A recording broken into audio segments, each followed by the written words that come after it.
In less than 1 hour, 210 men were dead.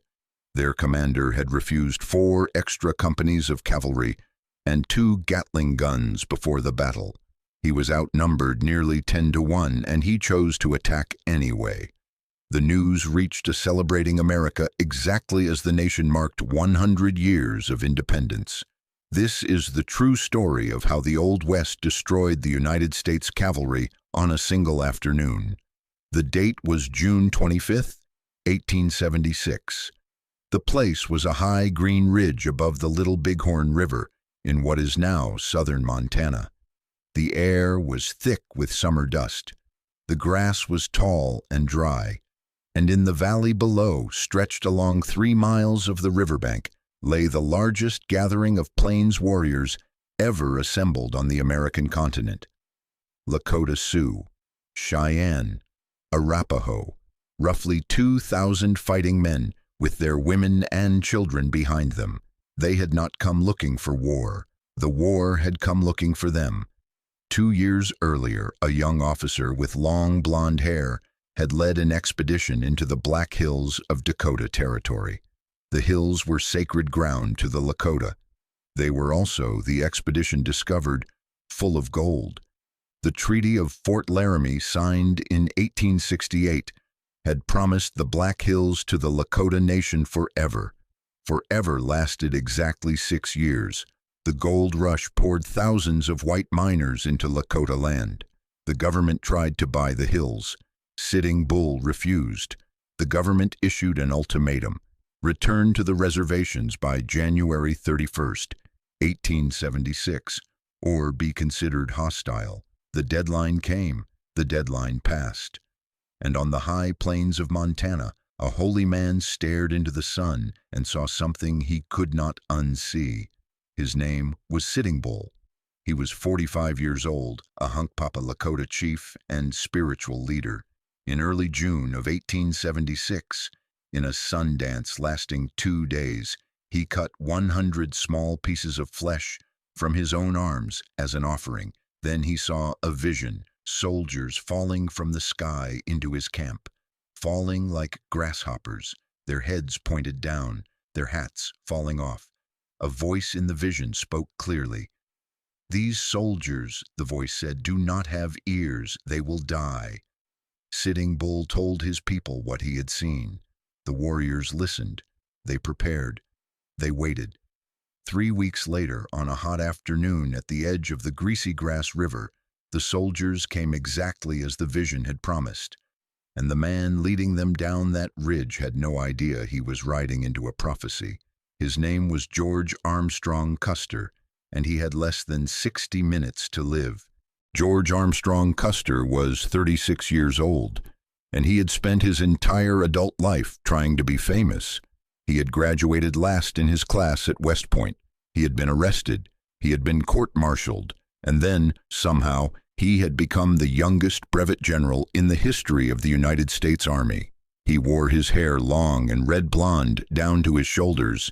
He wore buckskin instead of regulation blue. He had killed buffalo on the plains for sport with European nobility. The newspapers loved him. The men under his command did not. In June of 1876, 3 columns of the United States Army began to converge on the Powder River country of Montana Territory. Their orders were simple: find the hostile bands, force them onto the reservations, destroy them if they refused. General Alfred Terry commanded 1 column from the east. Colonel John Gibbon commanded another from the west. General George Crook commanded a 3rd from the south. And riding beneath Terry, with the 7th Cavalry under his direct control, was Custer. What none of them knew was that on June 17th, 8 days before Little Bighorn, Crook had already been stopped. At the Battle of the Rosebud, Crazy Horse had attacked his column with 1,500 warriors and forced him to retreat.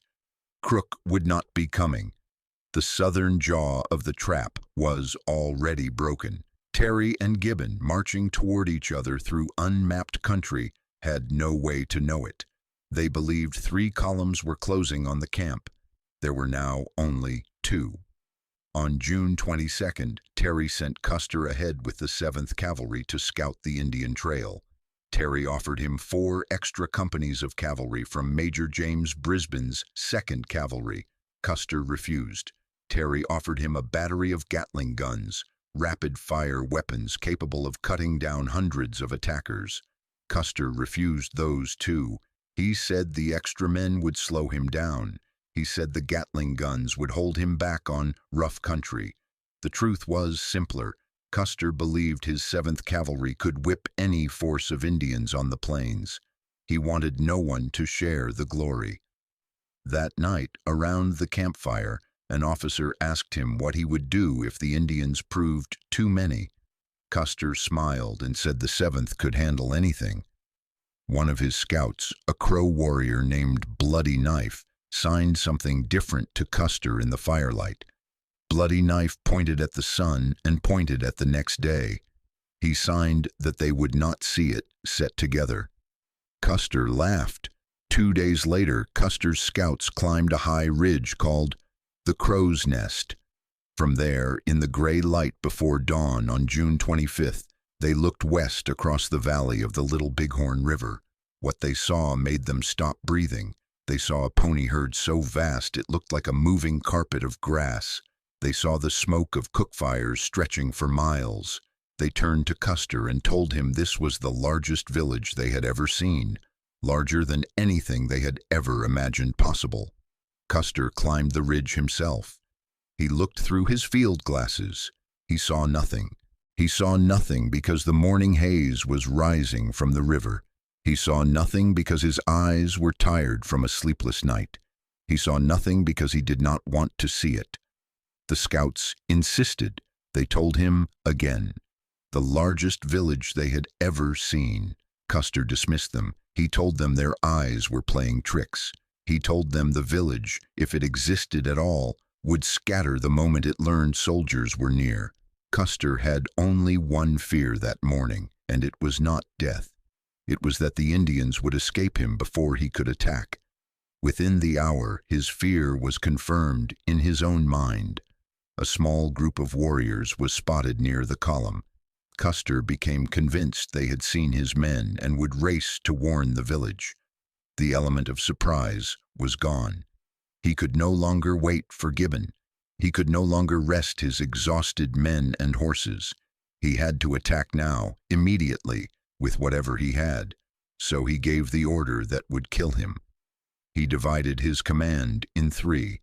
Captain Frederick Benteen, a gray-haired veteran who had hated Custer for years, was sent south with 3 companies, roughly 120 men, to scout for Indians who might escape that direction.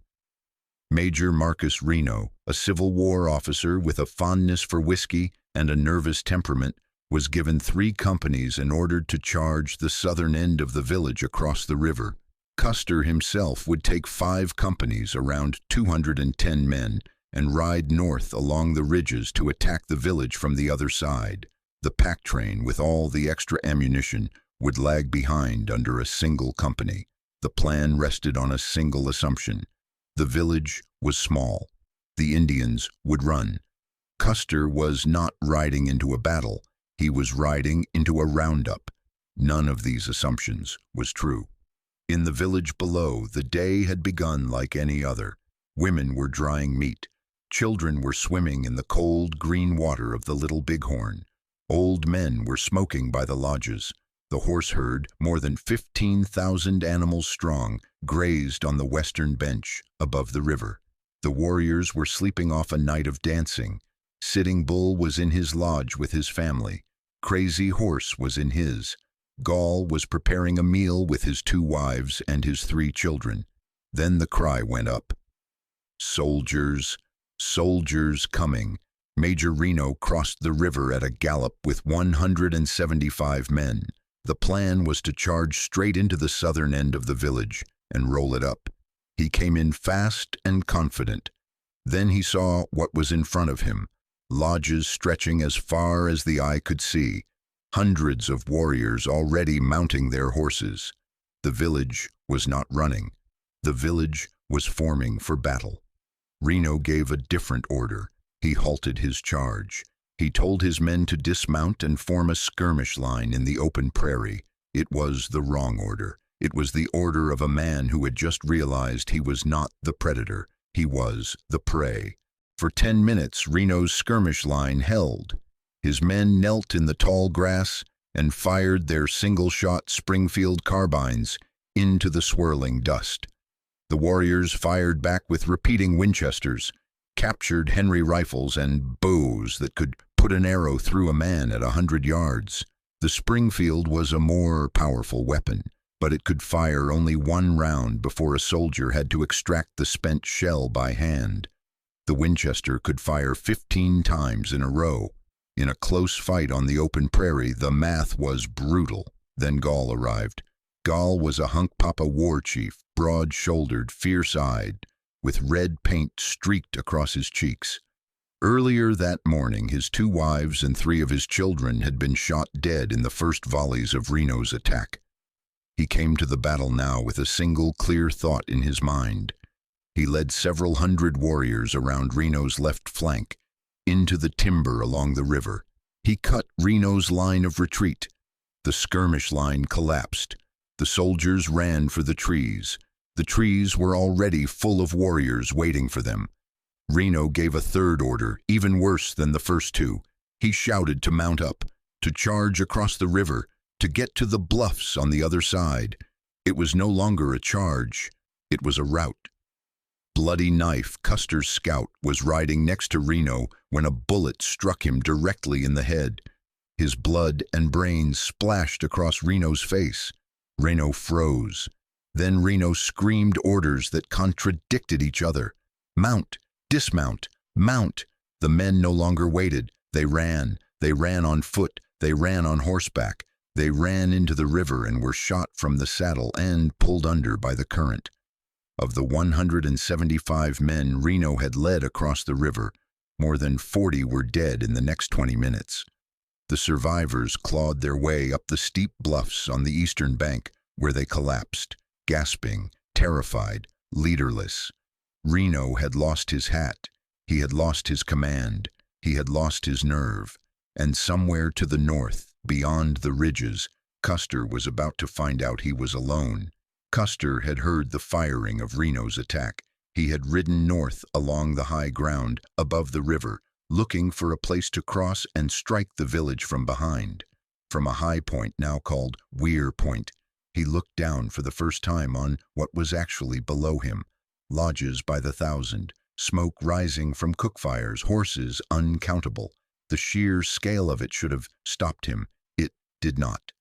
Custer turned to his bugler and dictated the most famous order of his life. He told a trumpeter to ride back to Captain Benteen with a message. The message read, "Benteen, come on, big village, be quick, bring packs."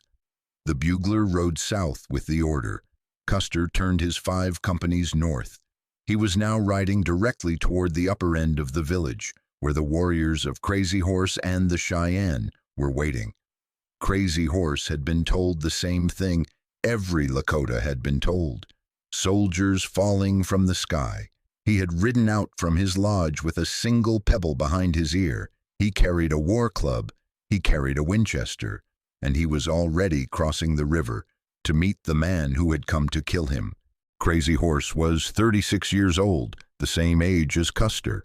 They were born in the same year, on opposite ends of a continent, into worlds that could not coexist. Crazy Horse was thin, light-skinned, his hair long and brown and worn loose. He wore a single eagle feather, never a full headdress. He painted a lightning bolt down the side of his face. He believed bullets could not touch him as long as he never took anything from the bodies of his enemies. In his entire life, he had never been wounded in battle. The man who was about to die today did not know any of that. While Custer pushed north, Crazy Horse led somewhere between 500 and 1,000 warriors out of the village, splashed across a ford in the river, and climbed onto the same ridge Custer was riding down. The 2 columns were now closing on each other from opposite directions. Custer did not know it. Crazy Horse did. The advantage was no longer about numbers. It was about information. Custer was riding blind. Crazy Horse was riding straight at him. Custer reached a ravine called Medicine Tail Coulee that sloped down to a ford in the river. He sent 2 companies under his trusted subordinate Captain George Yates to test the crossing and threaten the village from this side. They got close enough to fire at the lodges. Then they were stopped.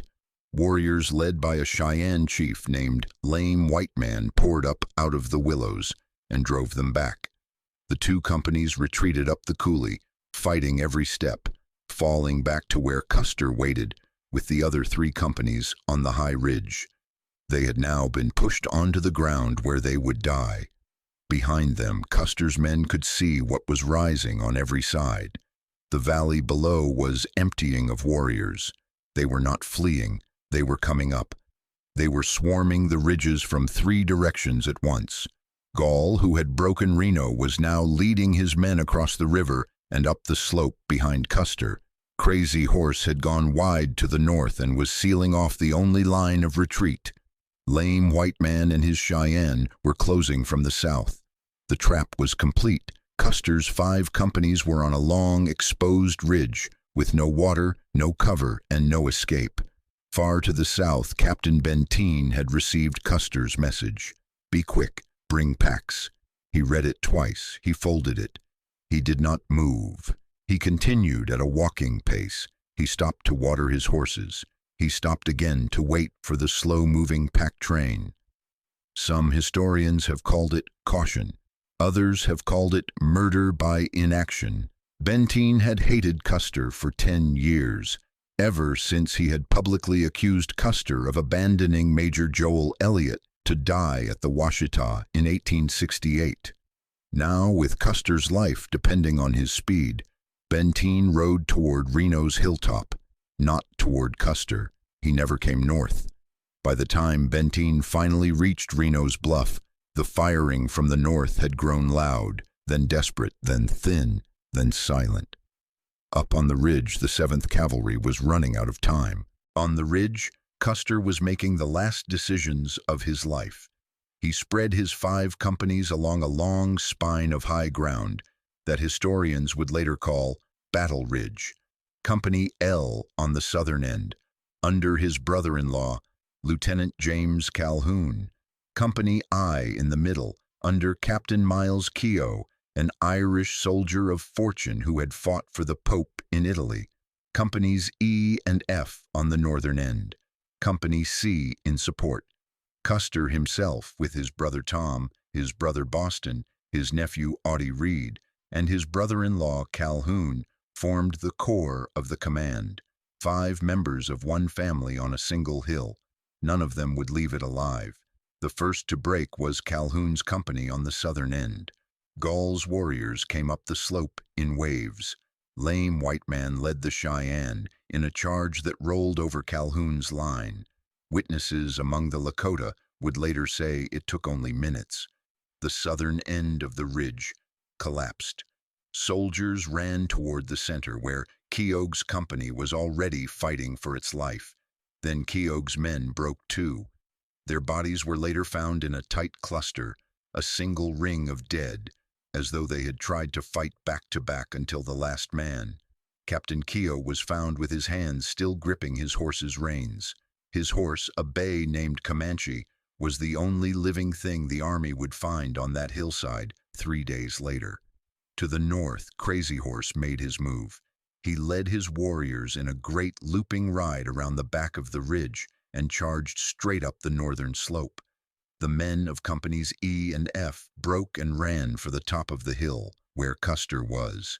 They never made it. Most of E Company died in a deep cut now called Deep Ravine, swallowed up by warriors who had been hidden there. Their bodies were found half buried in the mud at the bottom, riddled with arrows, hacked, unrecognizable. The dust on Battle Ridge was now so thick that men could not see 10 feet.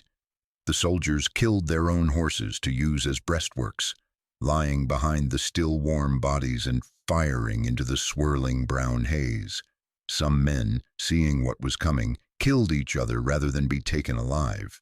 Others put their pistols under their own chins. Eyewitnesses among the Lakota described the soldiers' faces in the final minutes. They said the men were no longer fighting. They were simply waiting for the end they could no longer prevent. At the top of the ridge, in a small huddle of 40 or 50 men, Custer made his last stand. He was hit twice, once in the left breast, once in the left temple. Either wound would have killed him. The order in which he received them, and the question of whether the second was a suicide, has been argued for nearly a century and a half. He fell beside his brother Tom. His other brother Boston had already died below him. His nephew Oddie was dead nearby. His brother-in-law Calhoun was dead at the southern end of the ridge. 5 members of the Custer family killed within minutes of each other on a single Montana hillside. The shooting was almost over. When the Lakota and Cheyenne walked the ridge afterward, they found a strange silence.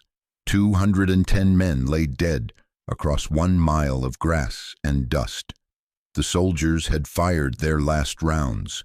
The warriors had taken what was useful and left the rest. Women came up from the village to identify the dead, to mourn their own losses, to strip the bodies for boots and belts and brass buttons. According to Lakota oral history, 2 Cheyenne women recognized Custer's body. Years before, he had spoken at a peace council and made a promise to a Cheyenne chief that he would never fight Cheyenne again. He had broken the promise. The women pushed sewing awls into his ears. They said it was so he would hear better in the next life. So he would finally listen. Down on the bluff to the south, Reno and Benteen and the survivors had dug shallow rifle pits. With knives, tin cups, and bare hands, they were surrounded. They had no water. The wounded begged for it.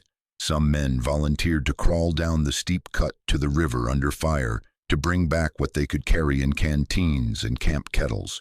24 men would later receive the Medal of Honor for that single afternoon and night. Through the long, hot hours of June 25th and 26th, the warriors of Crazy Horse and Gall came back and pinned them down. The men on the bluff did not yet know what had happened to Custer. They could only guess. Then, on the afternoon of June 26th, the warriors began to leave. From the bluff, the survivors watched in disbelief as the entire village packed up and moved south. Lodges came down. Travois were loaded. 15,000 horses moved across the plain in a slow, vast cloud of dust. Sitting Bull had received word that more soldiers were marching from the north. He chose to leave on his own terms. By the time General Terry's column reached the field on the morning of June 27th, the village was gone. So was the silence on the bluff. The survivors of Reno's command came down off the hill, sun-blackened and half-mad with thirst, and saw the rescuing officers and could not speak. Then Terry's men crossed the river and rode north along the high ridges. What they found is a thing that those who saw it never forgot. The bodies were everywhere, stripped, many mutilated, bloating in the summer heat. Custer himself was found near the top, his body untouched except for the 2 wounds. His expression, the officers wrote later, was peaceful, almost as if he were asleep. The exhausted soldiers wrapped the dead in canvas and earth where they fell, in shallow graves on the same slopes where they had died. The news rode south on horseback to the nearest telegraph wire. From there it raced east through the wires to a country that was, that very week, holding its grand centennial celebration. On the 4th of July, 1876, the United States woke up to the headlines, and the country went mad with grief. The reaction was immediate and merciless. The army that had been defeated demanded vengeance. Congress voted new funds. 2 new forts went up on the Yellowstone before winter. General Crook and Colonel Nelson Miles took the field with fresh columns and orders to give the hostile bands no rest, no food, and no peace. The winter of 1876 was the coldest in living memory on the northern plains. The soldiers burned villages, they burned lodges, They burned the buffalo robes and the dried meat the Lakota and Cheyenne needed to survive. By the spring of 1877, the war was over. Crazy Horse came into Fort Robinson, Nebraska, on May 6, 1877, with his band of 900 starving people. He surrendered his rifle. He laid down his war shirt. 4 months later, on September 5th, after a misunderstanding with the Army that historians still argue about, a soldier drove a bayonet into his back as he was being led to a guardhouse. He died that night on the floor of an adjutant's office, refusing to lie on a white man's bed. His parents took his body away in secret. To this day, no one knows where he is buried. Sitting Bull held out longer. He led his people across the border into Canada, where they lived in cold poverty for 4 years. In 1881, with his people starving, he came home and surrendered. He spent 2 years as a prisoner of war. He toured for 1 summer with Buffalo Bill's Wild West show. He returned to Standing Rock Reservation. On December 15, 1890, Indian police came to arrest him for supporting the ghost dance movement. A struggle broke out in front of his cabin. He was shot in the chest and the head. He died in the dirt of his own yard.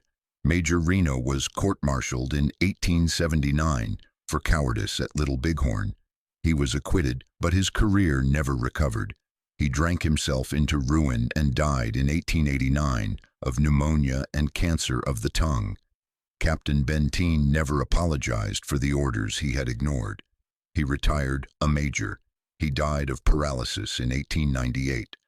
Gall surrendered, became a judge on the reservation, and died of natural causes.